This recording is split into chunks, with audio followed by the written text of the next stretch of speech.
All right, class. So this will be a brief lecture just on Sherwood Anderson. And Sherwood Anderson was a successful businessman that later became a writer, and he lived around in Chicago, New Orleans, Paris, and he worked very hard to kind of catch up on this missing section of his life. Like he just worked until he's like in his 40s, and then became a writer. And he's an his look his stuff's not too complex, so I'm not gonna give you these huge lectures about it, but let me just give you the basics. Okay.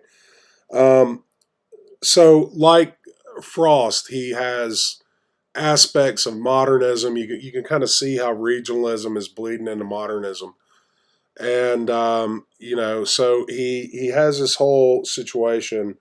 Kind of he has this narrator that is seeing this town kind of through the focus or through the eyes of a young reporter named George Willard. And between the narrator and George Willard, the reader, gets to experience how these characters have been, basically the whole focus of everything is how they're frustrated by their suppression of their desires. They don't get to enact their desires, whatever that desire may be. It's not just like sexual, just like any kind of desire in the psychological sense. And it's, society is the main thing that kind of keeps them from being able to fulfill these desires, and so it kind of focuses on that. And the I guess what the influence that this guy had was that this book is a collection of individual tales, but they're all in one coherent structure. They all go towards one story or place, and there hadn't been much of any of that up until this point, except for in like Japan and China, there have been some kind of writings like that. Um, but what was interesting about this guy is um, basically he's showing that he uses Weinsberg to be like a microcosm of America, and that there is the grotesque is everywhere in every aspect of small town American life.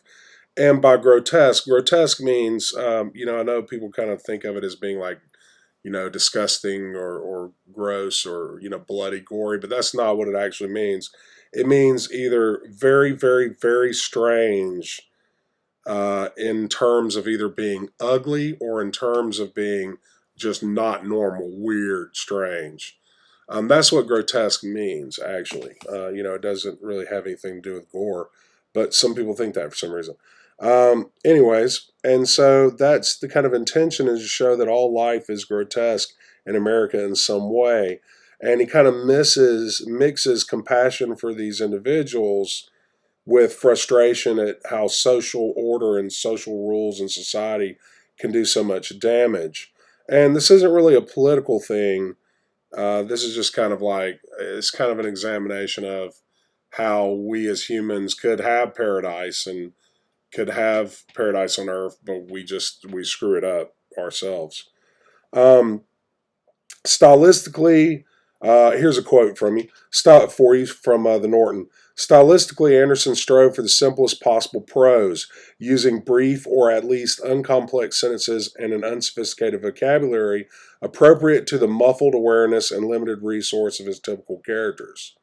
Structurally, his stories build toward a moment when the character breaks out in some frenzied gesture of release that is revelatory of a hidden inner life.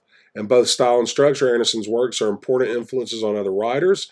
He encouraged simplicity and directness of style, made attractive the use of the point of view of an outsider or outside characters as a way of criticizing conventional society.